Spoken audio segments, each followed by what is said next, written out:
Good morning. We're continuing with the Maimer, the Sicha really of the Rebbe in Yanish Torah to Chassidut, which is a Sicha from Yutet Kislev, which is here at the time of this video. It's tomorrow.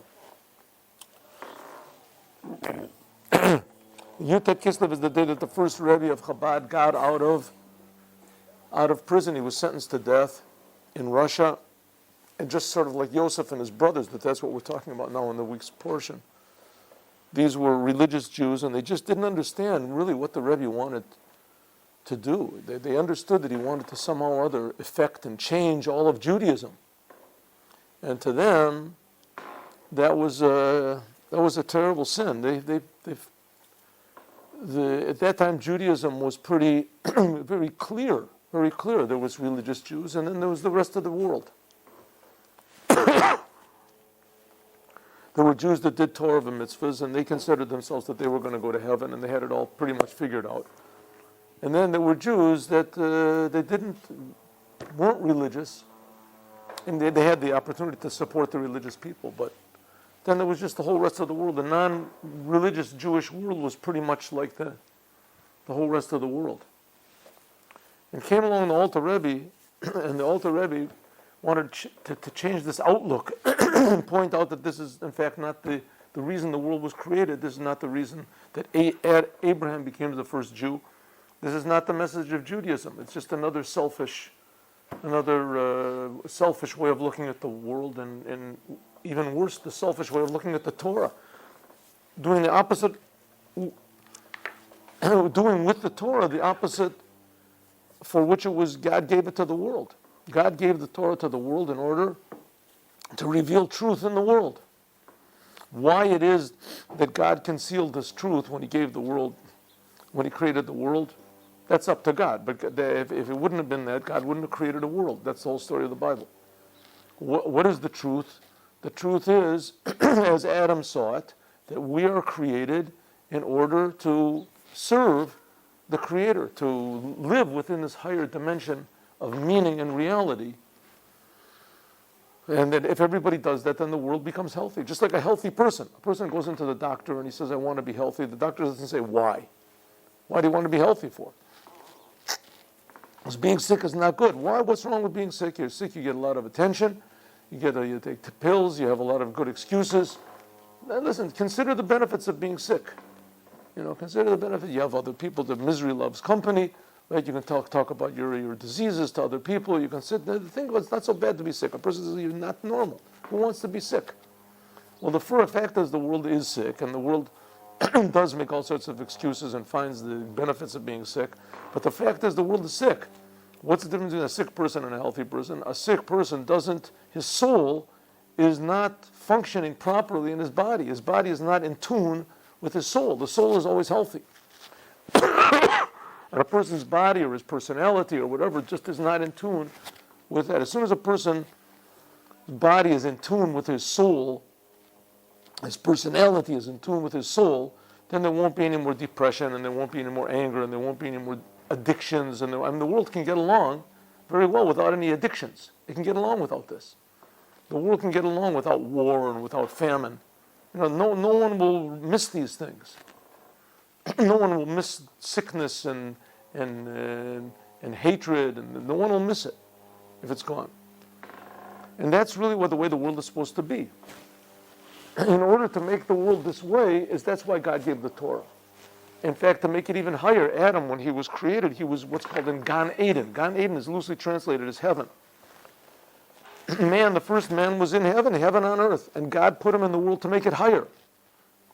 Because there's no end to good. The person will be higher and higher. So that's the purpose of Chassidut. The purpose of Chassidut is to bring out in the Torah that power, that aspect, that light in the Torah that can actually bring out the good in everything, reveal what the good is in everything.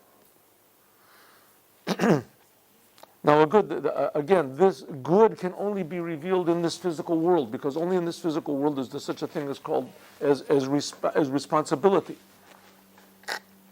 and challenge and improvement In the upper worlds and heavens, there's no challenges and there's no responsibilities and there's no such thing as improvement. Only in this world can there be such a thing.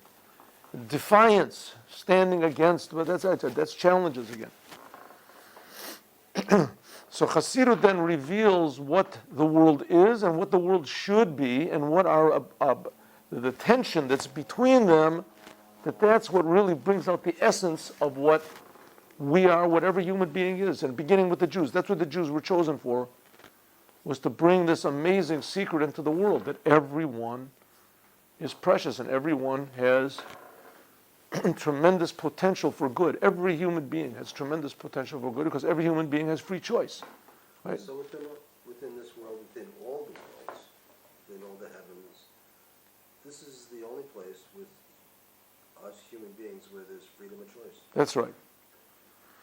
That's right. Freedom of choice is the name. That's why it's such a, how do you say, a self-contradiction. In America, there's these people, either you're pro-life or you're pro-choice.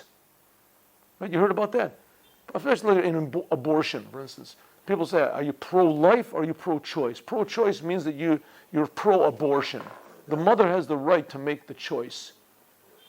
Right? She has the free right to make it. You can't take the choice, freedom of choice, away from people. First of all, it's very cruel. And secondly, very super selfish. And third, even more so, it's going against itself.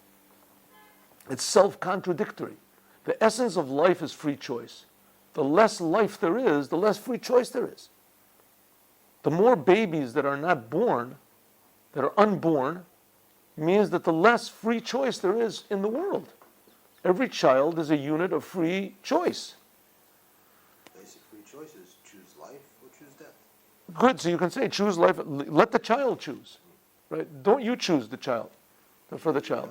It seems as though the enemies of life are very good at hiding their ambitions behind words that don't describe what they really think. The fact is that the world, the creation itself is against life.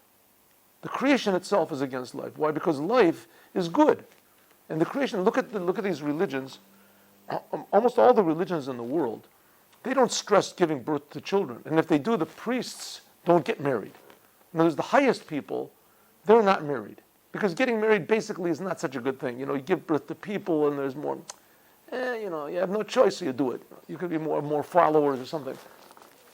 But basically, life is lived for the world to come. This world is sort of not good, which is true, the world is not good. But in the world to come, that's the main place. But Judaism says no, the opposite. In this world, you have the most precious gift possible, and that is free choice. A person can choose to do good. He can choose to do good.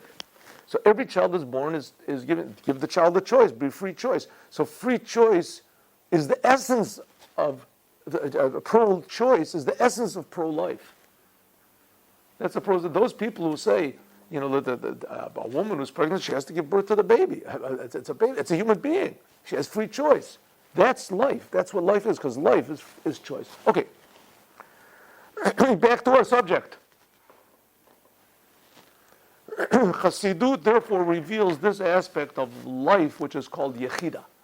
Yechida is the essence of life. The very essence of what life is Yechida. In other words, true, we have the power to choose, but the power to choose what?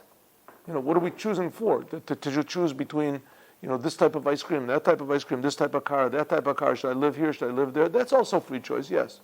Okay. But that's not really, how do you say, a true choice. A true choice. A true choice is one that involves life. That's a true choice. Right? It involves pleasure. Should I give up my pleasure for a higher value?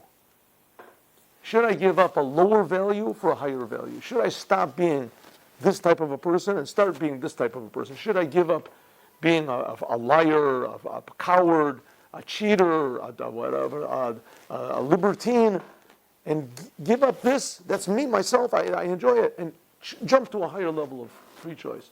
In some ways, giving your life for a true value is the highest free choice. That's what Abraham, look at Abraham.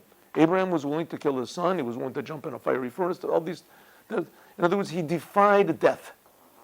He defied death.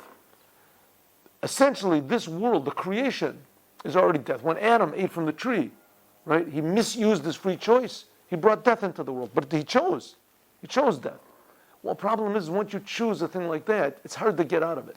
Right? These people who are addicted, it's almost impossible for them to get out. They need help from God. That's the whole 12-step program. They need some higher power to take them out. Because once you get stuck, even if you realize that it's the wrong thing that you're doing, right, you've lost your free choice. Right? That's the big problem with addiction. A person loses his free choice. But what are we choosing for? What is this higher level that we're choosing to jump to? What are we sacrificing ourselves for? It has to be for a higher good. For a higher. So it says the Rebbe, the ultimate higher good is this level of Yechida. What is this level of Yechida? Yechida is the life force of meaning that's running through everything. The godliness that's running through everything. The godliness. And God is the ultimate high level of meaning, but he's not a level. God is not a level. Something like the human soul. Just like the human soul is totally above our understanding, but it permeates us, it keeps us alive. Here we have billions of people in the world, they all have souls. They all contain this amazing secret, right? And they're not aware of it.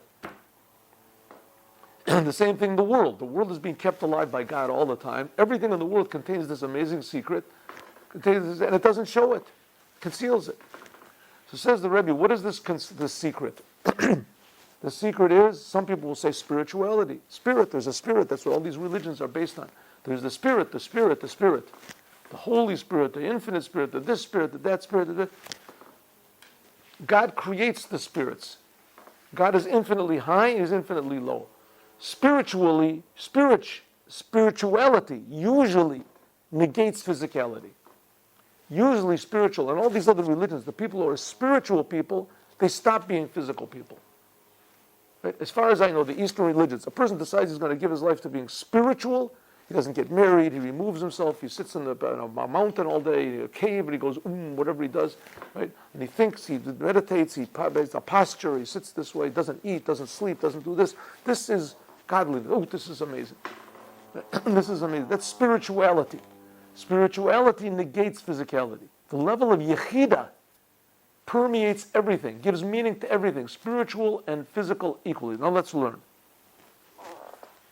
Maybe make a new one.